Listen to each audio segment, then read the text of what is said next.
Okay, अस्सलाम वालेकुम। के हम शुरू कर रहे हैं। लेबर मार्केट चल रहा है हमारा और हम वही कंटिन्यू करेंगे इंशाल्लाह। तो एक सेकेंड, इसको मैं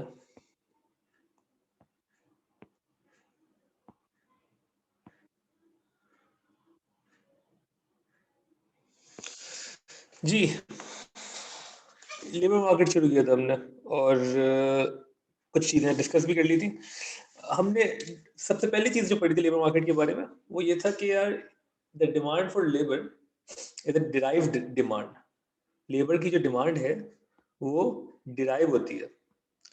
इट डज नॉट इट्स मतलब labour is not needed for it self. मतलब आप लेबर हायर सिर्फ लेबर की वजह से नहीं करते। लेबर की डिमांड जो भी है वो लिंक्ड होती है with the demand for the product the labour is producing. Labour जो काम कर रहा है उस काम के एंड पे जो प्रोडक्ट बन रहा है उस प्रोडक्ट की डिमांड डिटरमाइन करेगी कि लेबर की कितनी डिमांड है। तो फॉर एग्जांपल अगर हम बोलें कि यहाँ पे हमने एग्जांपल भी ये लिखी थी कि अगर फर्नीचर की डिमांड बढ़ रही है तो to produce more furniture you would need more labor, more carpenters, तो carpenters की डिमांड बढ़ जाएगी। ठीक है, एक तो डिराइव डिमांड का सिंपल सा कॉन्सेप्ट है। Then we moved on to the MRP theory, marginal revenue product theory. उसके लिए हमने पूरा टेबल बनाया इतना बड़ा और हमने बेसिक्स डिफाइन की कि what do exactly mean by marginal product, average product,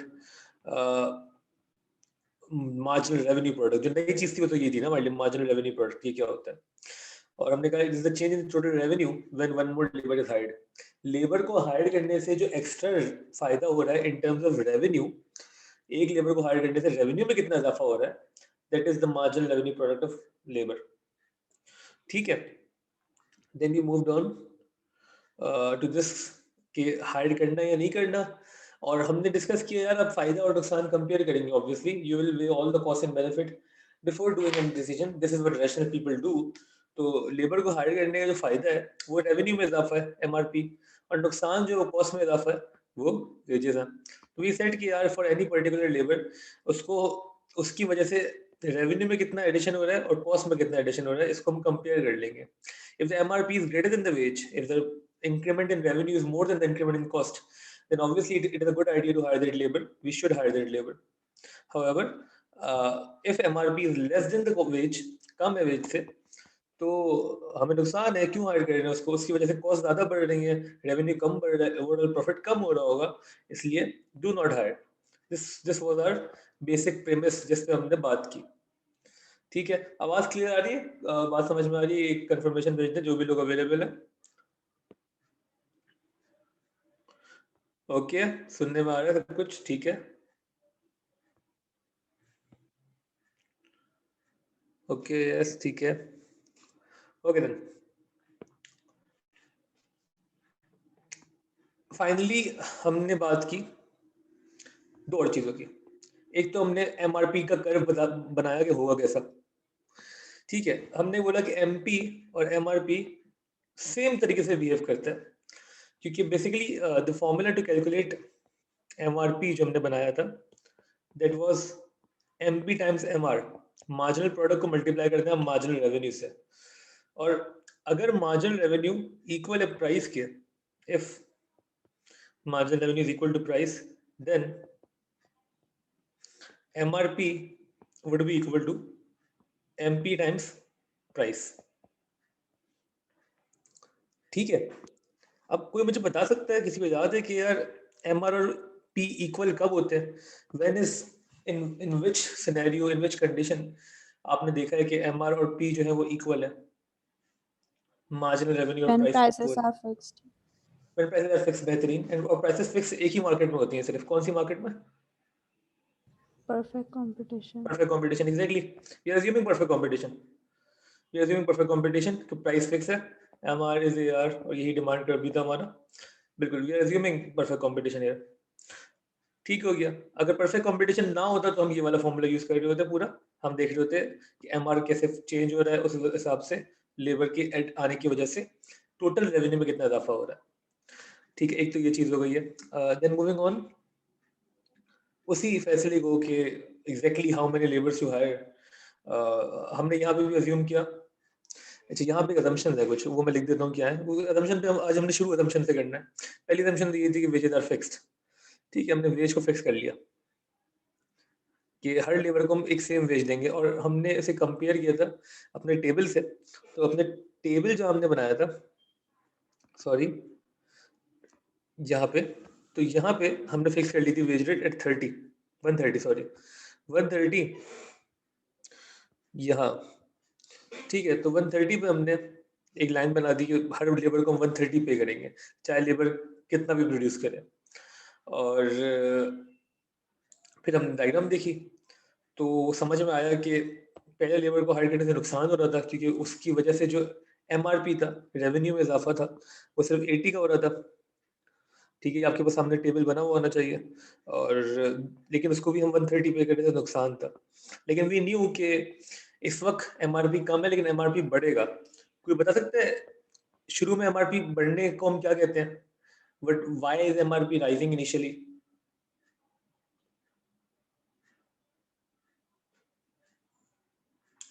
why is MRP rising initially and why is it falling then? शुरू में बढ़ क्यों रहा है, फिर आखिर में गिर क्यों रहा है? मतलब इसका शेप इस तरीके से क्यों है?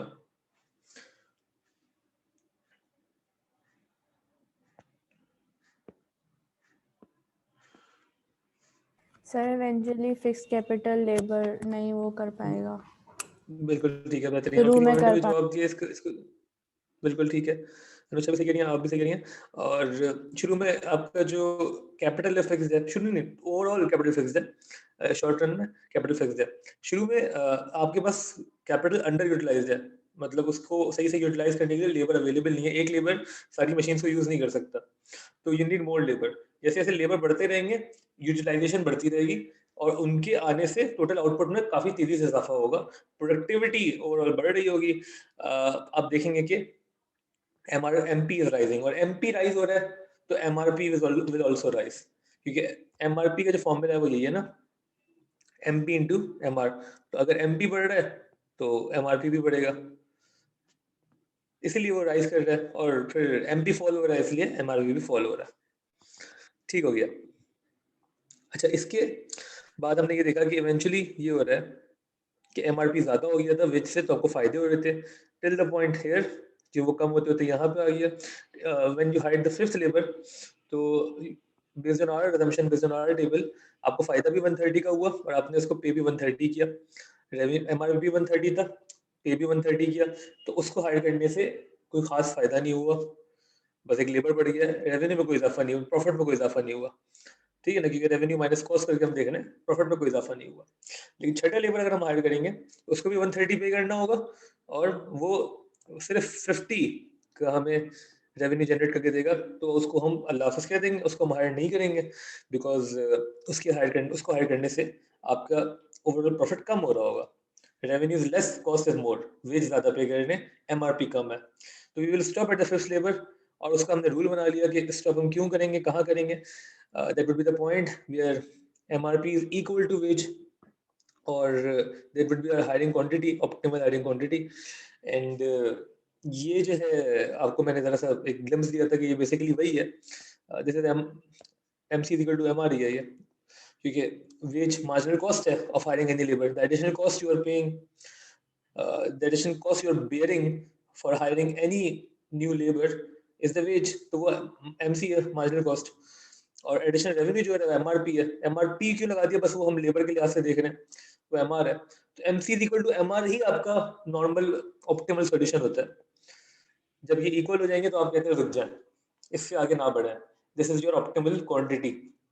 ठीक है ना। और इसी को अगर आपको मैंने याद दिलाया था कि when we were discussing social benefit and social cost, वहां भी हमने ये कहा था जब मार्जिनल सोशल बेनिफिट इक्वल हो जाएगा मार्जिनल सोशल कॉस्ट के, that would be the optimal quantity, socially optimum quantity. Socially इसलिए था क्योंकि वो पूरी सोसाइटी को देख रहा था, और ये भी यही था, MSB was the marginal revenue, the addition benefit, and MSC was the marginal cost, the addition cost. तो ये तो रूल ऑफ थंब बना लिया माइक्रो में कि जहां मार्जिनल फायदा इक्वल होगा मार्जिनल नुकसान के, वहां पे रुक जाएंगे आप, उससे पहले आप सारे फायदे कलेक्ट कर चुके होंगे।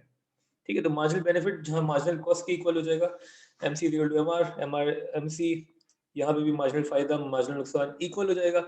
ये आपका रूल है माइक्रो में, this is where the optimal quantity lies, वहां आप रुक जाएंगे। ओके, यहाँ तक कोई कंफ्यूजन है? पूछ लें।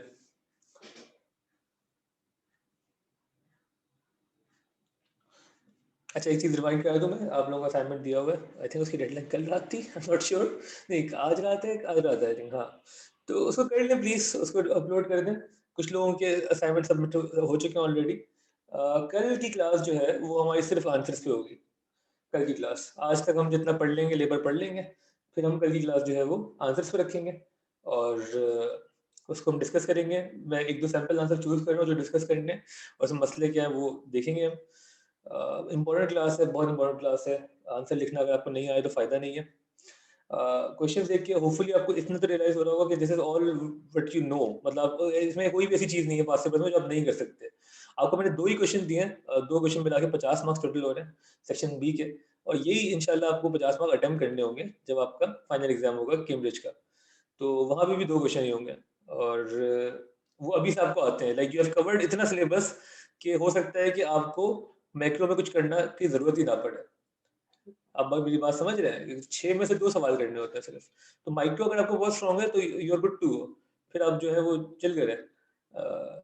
या अगर माइक्रो स्ट्रांग नहीं है तो एटलीस्ट मैक्रो स्ट्रांग कर लें, ताकि आप सही से रहे। मैं बता चुका हूँ सिलेबस ज़्यादा है हमारा, लेकिन सिलेबस में जो लूप होल्स हैं हमारे वो यही है कि हम जहाँ फ़ायदा उठा सकते हैं, कि हमें पता है कि हम कुछ चीज़ों को ज़्यादा स्ट्रांग कर लें। कुछ क्वेश्चन नॉर्मली रिपीट होते हैं, इसकी क्लास इंशाल्लाह करेंगे कि रिपीट कौन से क्वेश्चन होते हैं, उसको भी देखेंगे। खैर, मूविंग ऑन। सवाल जरूर भेजिएगा अपना, ताकि आपको समझ में आ जाए कि गलतियां कहाँ हैं, आपके मार्क्स मिल जाए, वरना फायदा नहीं है किसी चीज़ का भी, ग्रेड नहीं आएगा फिर। सवाल नहीं आएंगे तो ग्रेड नहीं आएगा, ठीक है ना? ओके, तो अच्छा, इसमें मैं चाहता अजम्पशंस लिखवा देता ऐसी। अभी जो हम बात कर रहे थे, हम बात कर रहे थे फ्री मार्केट की, सॉरी, हमने जितनी भी अभी तक अजम्पशन कहानी की है, जो जितनी भी कहानी की है, यहाँ पे हमारी कुछ अजम्पशंस थी, वो मैं लिख रहा हूँ, उसे कॉपी कर ले साथ साथ, और उसको डिस्कस भी कर लेते हैं।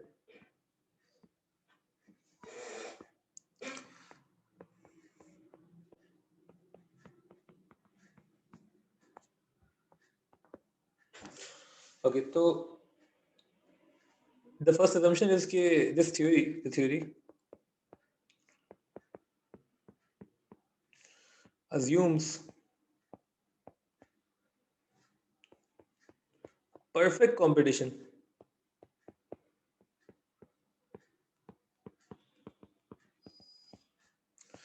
in the labor market। Labour market में देखें, पहले तो मैं आपको एक साइड नोट दे दूं कि भाई इकोनॉमिक्स में ना we treat markets in two forms. एक तो होती है कमोडिटी मार्केट, और दूसरी होती है सेक्टर मार्केट। ठीक है, कमोडिटी मार्केट, ये जो हम चीज़ें खरीदते हैं सारी कमोडिटीज, गुड्स एंड सर्विसेज, ठीक है। अभी तक हमने जितनी भी मार्केट स्ट्रक्चर्स पढ़े थे वो सारे कमोडिटी मार्केट के थे, चाहे वो परफेक्ट कंपटीशन हो, चाहे वो मोनोपोलिस्टिक हो, चाहे वो मोनोपोली क्यों ना हो, वो सारी कमोडिटीज प्रोड्यूस कर रहे थे ना। वो तेल प्रोड्यूस कर रहे थे, वो टेलीकम्युनिकेशन थी, बेवरेजेस थे, या जो भी था, रेस्टोरेंट्स थे, वो सब क्या थे, गुड्स और सर्विसेज प्रोड्यूस कर रहे थे। उनकी एक अलग मार्केट होती है, ठीक है, अभी तक हमने उनको डिस्कस किया। फिर होती है फैक्टर मार्केट। फैक्टर मतलब वही फैक्टर ऑफ प्रोडक्शन, इनकी अलग मार्केट है। और इस फैक्टर मार्केट में भी we are only concern with the factor labour. ये लेबर जो सबसे खतरनाक फैक्टर होता है किसी भी अच्छे बिजनेस में। मतलब वो कहते हैं कि आपने देखा होगा यार, बहुत सारी कंपनीज ना अपने टैगलाइन बनाती हैं कि our labour is our biggest asset, our labour is our biggest asset, या आवर एम्प्लॉइज, लेबर तो नहीं बोलते, वो तो तमीज से बात करते हैं, लेकिन our employees are our biggest asset. जबकि आप लोग अकाउंटिंग के स्टूडेंट्स हैं, आप लोगों को पता है कि आप एम्प्लॉइज को एज एसेट शो नहीं करते, सही है ना? लेकिन वो जो है करते हैं, मतलब दे दे दे फिगरेटिवली मीन कि यही हमारा बिजनेस चला रहा है, यही हमारा सब कुछ है, ठीक है। और एक्चुअल में यही होता है कि आप देखें तो किसी भी बिजनेस की सक्सेस और फेलियर के पीछे उसकी वर्कफोर्स होती है। खैर, इसकी भी मार्केट स्ट्रक्चर है,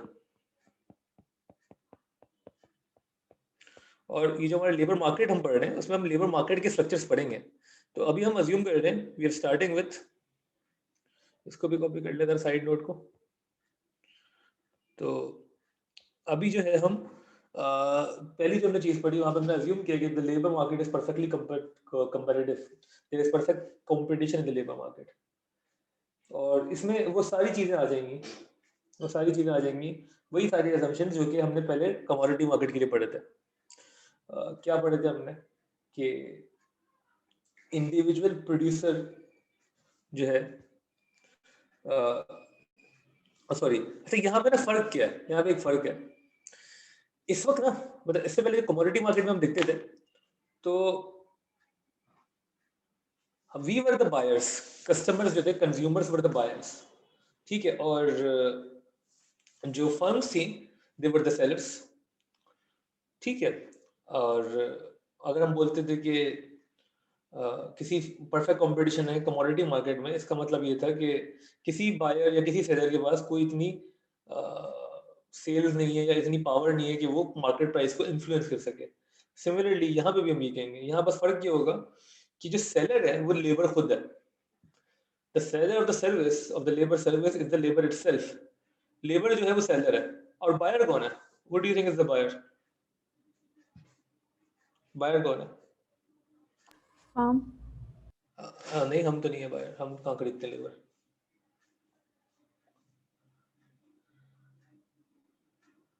Who buys the labor services? The firms, है ना? ये लिखा है, किसी ने नहीं लिखा? Firms, very good, बेहतरीन। The firms buy the labor services.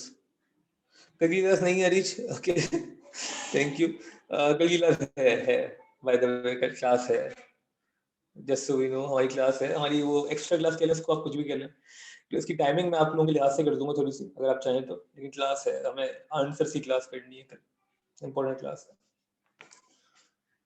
ठीक है। जी, लेबर के जो बायर्स हैं वो द फर्म्स हैं जो खरीदती हैं लेबर को, ठीक है, ओके।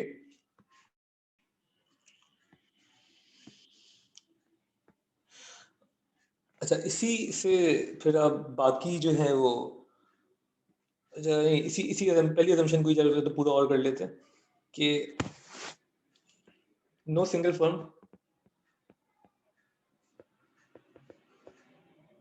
और labour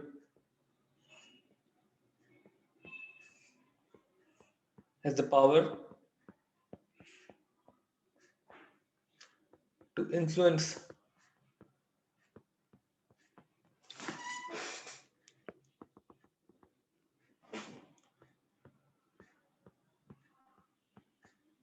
market price।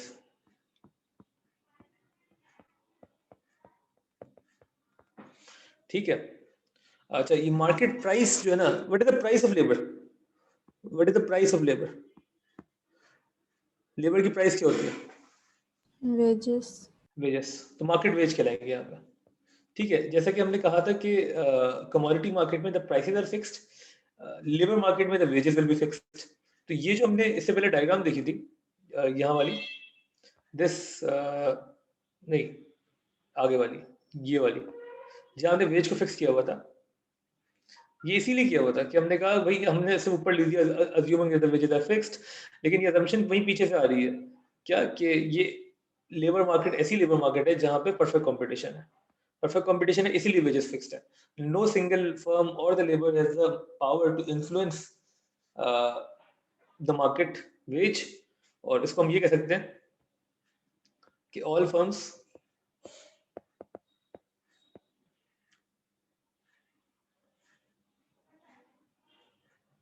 are all firms and laborers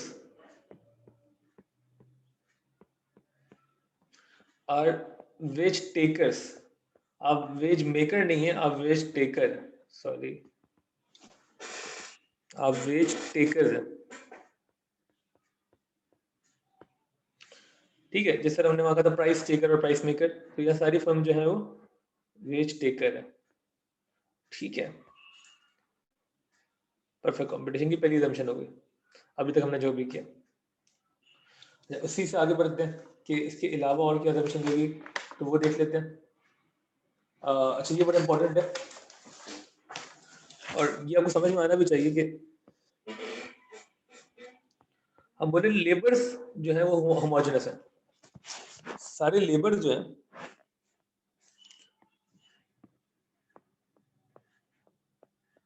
they are homogeneous.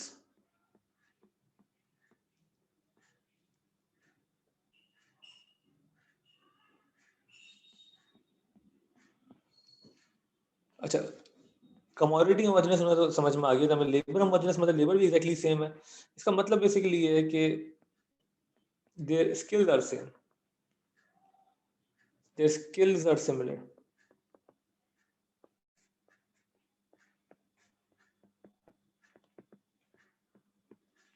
ठीक हो गया। सिमिलरली हमें, अच्छा एक सबसे सबसे इम्पोर्टेंट जो मुझे लगता है कि काफ़ी इम्पोर्टेंट है, एमआरपी थ्योरी में एक बड़ा मसला है। अब फॉर एग्जांपल हम कह रहे हैं कि एमआरपी जो है वो है एमपी इंटू एमआर। ठीक है, आपने अगर अपने फैक्ट्री थी आपकी और आप लेबर हायर करते थे, आप देखते थे इससे इसके आने से आउटपुट में कितना इजाफा हुआ और आप उसको मल्टीप्लाई करते थे तो आउटपुट को वो कितने का बिका, प्राइस क्या थी, रेवेन्यू क्या मिला उस पर, और टोटल कहते थे यार मुझे इतना रेवेन्यू का फायदा दिया इस लेबर ने। ठीक है, उस फैक्ट्री में अगर आपने सुपरवाइजर रखा, एक सुपरवाइजर रखा, पुराने वाले सारे लेबर जो काम करते हैं उनको देखने के लिए कि वो सही काम कर रहे हैं या नहीं कर रहे, वो सुपरवाइजर के आने से आउटपुट में कोई इजाफा नहीं हुआ, the marginal product did not increase. वो सिर्फ चेक एंड बैलेंस के लिए आए थे कि लोग क्या कर रहे हैं, उनकी टाइमिंग क्या है, वो काम सही कर रहे हैं नहीं कर रहे, आउटपुट में कोई इजाफा नहीं हुआ, तो उस सुपरवाइजर का एमपी तो जीरो था। ठीक है ना, तो एमआरपी भी जीरो होगा डेफिनेटली, चाहे प्राइस कुछ भी हो। ठीक है, तो क्या उसको हम हायर नहीं करें? ये थ्योरी तो बोलेगी आप उसको हायर ना करें कि उसका एमआरपी जीरो है, उसको कुछ ना कुछ वेस्ट तो पे कर रहे होंगे। बात समझ में आ रही है? मसला ये कि इतना आसान नहीं होता कि आप बता सकें कि भाई हर लेबर का एमपी क्या है, what is each labour adding to the total output, what is each and every labour adding to the total output, this is unknown, this can not be known easily for each and every labour. तो यहाँ लेकिन हमने assume कर लिया इस चीज को, हमने क्या अज्यूम कर लिया कि भाई द मार्जिनल प्रोडक्ट जो है of each and every labour, हम कह रहे हैं the MP of all labours can be measured. ये हम अज्यूम करेंगे इस चीज को क्योंकि रियलिटी में पॉसिबल नहीं है। All labours can be measured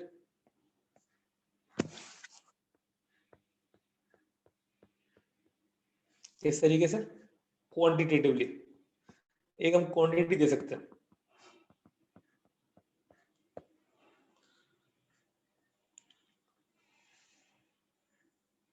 ठीक है, अच्छा उसके अलावा एक असम्पशन और है, दो तीन असम्पशन और है। होमोजेनस है, हमने बोला कि परफेक्ट कंपटीशन है, और ये है कि हम इनकी आउटपुट को मेजर कर सकते हैं क्वांटिटेटिवली। ये सब किस में हो रहा है? जब हम बात कर रहे हैं परफेक्ट कंपटीशन की। ठीक है, अच्छा फिर परफेक्ट कंपटीशन की जो बाकी है कि लेबर और प्रोड्यूसर जो है परफेक्ट नॉलेज, वो सारी चीज़ें वहीं से आएंगी, labour and firms have perfect knowledge.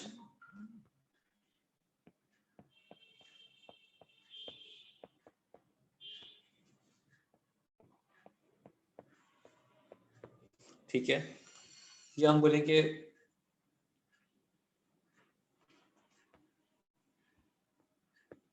जो ट्रेड यूनियंस हैं उनकी भी कोई पावर नहीं, इसको लिख लें साथ साथ, trade unions have no power, क्योंकि अगर ट्रेड यूनियंस होती तो वेजेस को इन्फ्लुएंस करने वाला कोई होता, हम कह रहे हैं वेजेस को कोई इन्फ्लुएंस कर ही नहीं सकता, have no power to affect the supply of labour. ये सारी assumptions कह लें या characteristics कह लें, एक ही बात है। For a perfectly competitive labour market ये सब assumptions चलेंगी।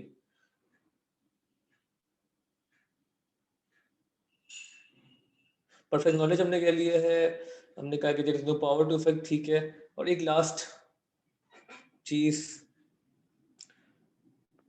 जो लेबर जो है वो क्या है, हम कह रहे हैं कि there is perfect mobility of labour.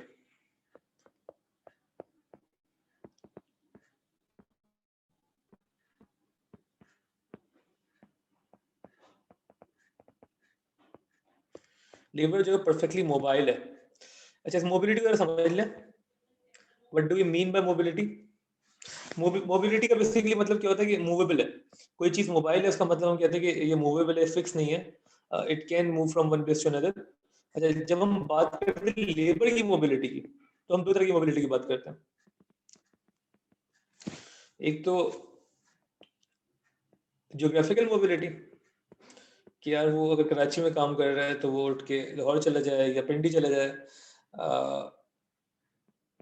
दूसरी क्या होती है, ऑक्यूपेशनल मोबिलिटी।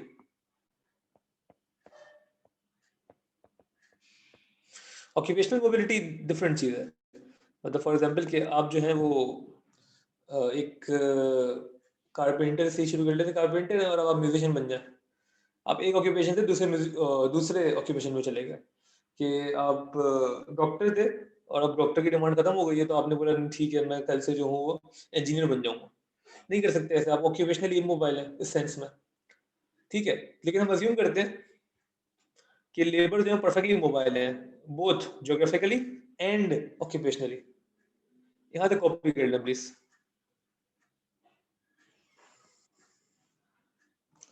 और कुछ पूछना तो पूछ लें।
अच्छा, ये तो सारी कहानी हो गई है आपके लेबर की, जो कि क्या कहते हैं हम, परफेक्ट कंपटीशन में ऑपरेट कर रहा है। ये सारी उसकी assumptions हो गई हैं परफेक्ट कंपटीशन ऑफ लेबर की। और ये उसकी एग्जांपल डायग्राम थी जो हमने इससे पहले कर ली थी। इसकी मैं डायग्राम दोबारा बनाता हूँ यहाँ पे, ताकि आपको बिल्कुल याद आ जाए। इसके साथ बना लें डायग्राम, ताकि फिक्स रहे। एमआरपी तो आपको पता ऐसे ही बनेगा, ठीक है। वेजेस क्योंकि फिक्स होंगी, यहाँ क्वांटिटी ऑफ लेबर है, यहाँ पे वेजेस है, और रेवेन्यू भी है क्योंकि एमआरपी भी है ना। वेजेस फिक्स होंगी at any particular point. This is your wages, ठीक है, ये वेज लाइन है। Q naught is the quantity, जो कि बनेगी, ठीक है, जहाँ पे वेजेस और एमआरपी इक्वल हो रहे हैं। हमने कहा था this is optimal quantity to be produced, और ये डायग्राम हो गई है for a perfectly comparative labour market. इसके साथ बना लें।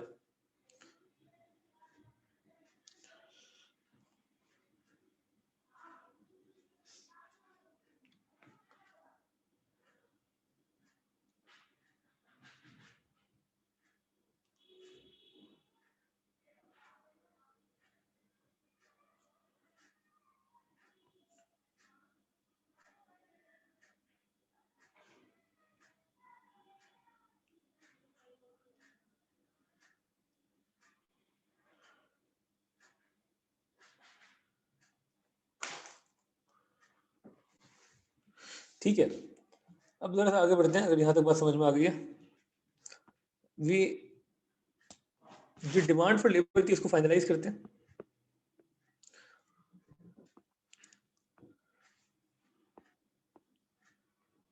जो आपका एमआरपी कर्व है, जिस तरीके से ये बिल्कुल थ्योरी जो है ना बिल्कुल सिमिलर है, जैसा कि हमने शुरू से देखते हुए आ रहे हैं A2 में, कि अगर मैं यहाँ पे लिख दूं प्राइस या रेवेन्यू फॉर एग्जांपल, तो अगर आपको याद हो जो आपका एमयू कर्व था, एमयू कर्व,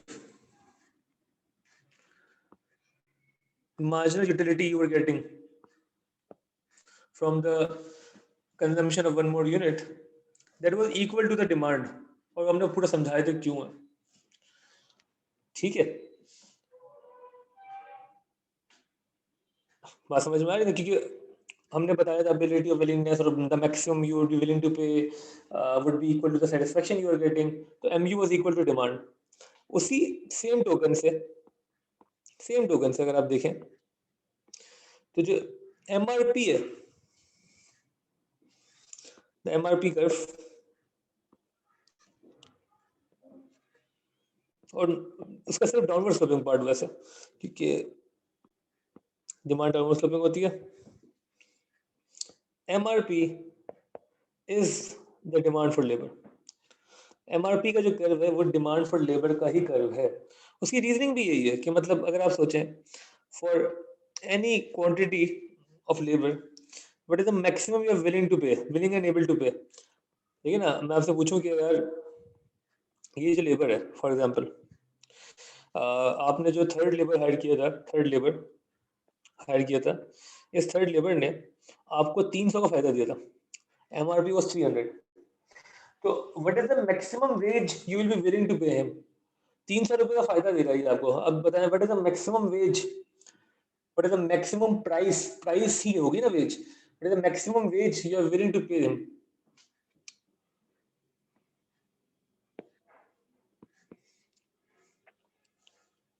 वन थर्टी नहीं, मैं फिर से रिपीट कर रहा हूँ, ये केस है, ये केस है। एक आपने जो लेबर हायर किया, अभी वेज रेट क्या चल रहा है मैं नहीं पता, हम सब ये देख रहे हैं इसके आने की वजह से 300 का फायदा हो रहा है, हमें 300 का फायदा हो रहा है, MRP इज 300, सो इसको मैं कितने पैसे दे सकता हूँ टू हायर, मतलब मैं तो चाहूंगा 300 से जितना कम हो उतना अच्छा है, लेकिन what is the maximum I would be willing to pay 300 ना, उससे ज्यादा मैं नहीं दूंगा, मैक्सिमम 300, उससे ज्यादा नहीं दूंगा, उससे ज्यादा देना नुकसान है मेरा। 300 देने पे मुझे कोई फायदा नहीं है, मैं चाहूंगा 300 से जितना कम हो उतना अच्छा, 200 हो, 250 हो, 100 हो, लेकिन जो मेरी एंड लिमिट है, the maximum I will be willing and able to pay would be 300, उससे ज्यादा पे नहीं करूंगा। तो डिमांड को हम डिफाइन कैसे करते हैं ना, the ability and willingness to pay, but the maximum you are willing to pay for anything. तो डिमांड भी यही होगी लेबर की, ये उससे जो वेज आएगी, प्राइस आएगी, उसको आप नॉर्मली जो हम लिखेंगे यहाँ पे वो वेज भी लिखेंगे, वेज ही लिखेंगे, ठीक है, वही उसकी प्राइस है लेबर की, the wages we are paying. ठीक है, तो MRP is the demand curve, इसको मैं लिख भी दूं यहाँ पे। बाय सेम टोकन, ये हम पूरी डिस्कस कर चुके हैं यूटिलिटी वाली कहानी में भी, MRP और demand for labour would be same. और सिमिलरली मार्जिनल, जैसे हमने मार्जिनल सोशल बेनिफिट को देखा था और डिमांड कर्व को, वो भी सेम टोकन था कि आपका डिमांड कर्व जो है वो मार्जिनल बेनिफिट से बन रहा होता है, और marginal utility, marginal benefit, marginal social benefit, और यहाँ पे MRP, और वो यही शो कर रहा होता है कि what is the maximum you are willing to pay for any quantity. ठीक है, अच्छा ये आपके पास प्रूफ करने को नहीं आएगा कि भाई एमआरपी डिमांड क्यों होता है, लेकिन आपके पास क्या होगा कि अब आप बताएं कि जो बाकी चीजें होंगी कि फॉर एग्जांपल चलिए तो डिसाइड कर लिया कि डिमांड जो है वो एमआरपी के इक्वल है, और हमने ये भी बोल दिया कि डिराइव डिमांड है। इसके बाद बेसिकली आपको सिर्फ जो सब टॉपिक्स हैं इसके वो देखने पड़ेंगे। What are the factors affecting demand for labour, इसी में लिख लेते हैं फैक्टर्स अफेक्टिंग डिमांड।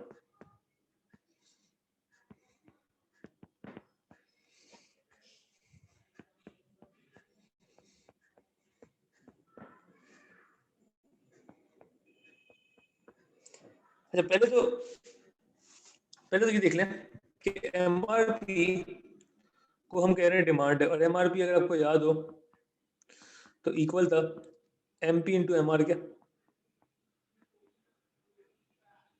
ठीक है, अच्छा एमआर या एमपी इंटू प्राइस के। ठीक है, अगर हम बात करें कि प्राइसेस फिक्स्ड है तो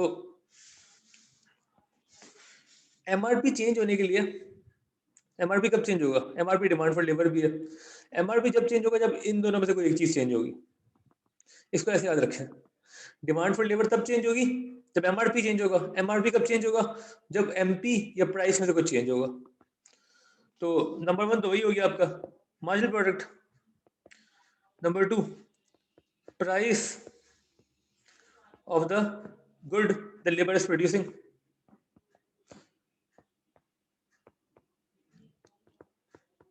तो just by looking at the formula हम दो चीजें बता सकते हैं कि जब भी एमपी चेंज होगा, जब भी मार्जिनल प्रोडक्ट चेंज होगा, तो डिमांड फॉर लेबर चेंज होगी, क्योंकि एमपी जब भी चेंज होगा तो एमआरपी चेंज होगा।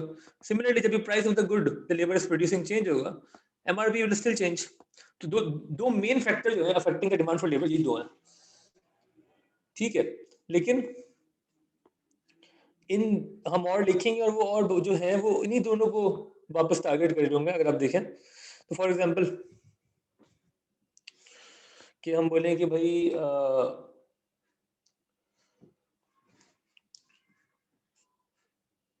इसमें एक ना बड़ा बड़ा वर्ड जो है वो लिख देता हूँ,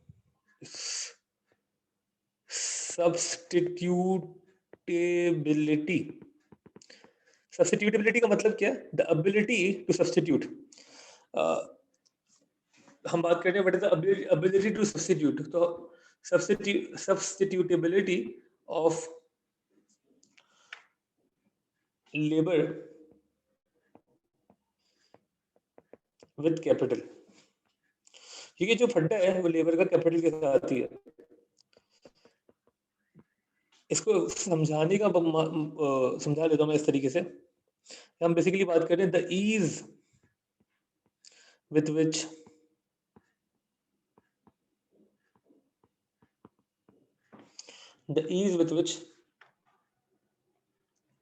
labor can be substituted।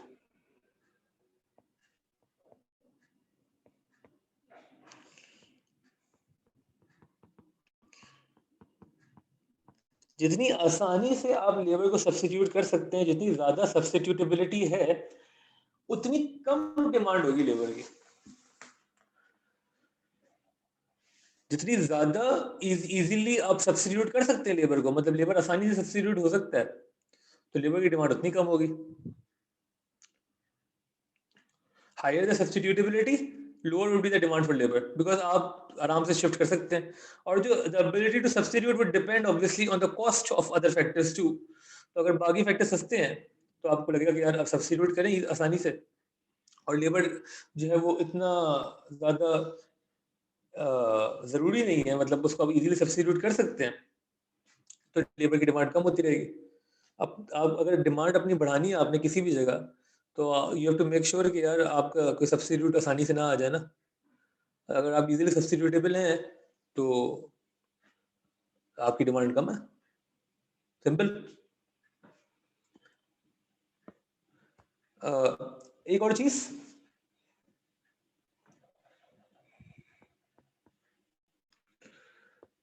The proportion of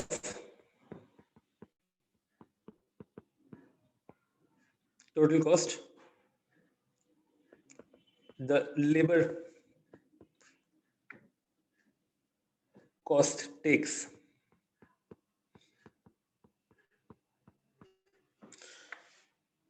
total proportion की कितनी, तो सॉरी टोटल कॉस्ट की कितनी प्रोपोर्शन लेबर की कॉस्ट है। इसको भी मैं समझा देता हूँ आगे कि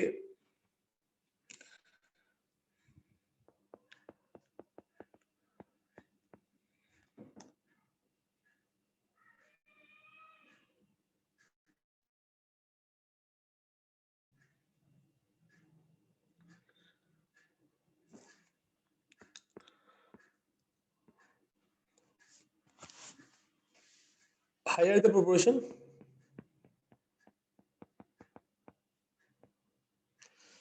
of total cost the labor takes,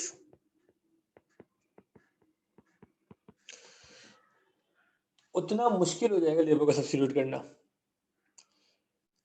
higher will be the demand.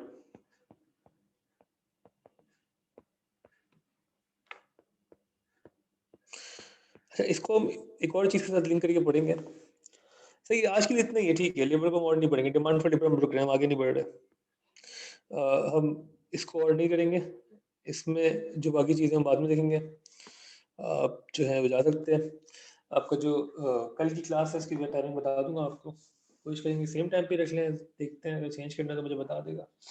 Answers जो है वो भेज दें, उसको हम डिस्कस करेंगे। आंसर वाली क्लास है, उसमें बताएंगे आंसर लिखना किस तरीके से, जो कि इंपॉर्टेंट है आपके मिड के लिए भी। ठीक है, हम क्लास कहीं पे ख़त्म कर रहे हैं। Thank you for coming. अल्लाह हाफ़िज़।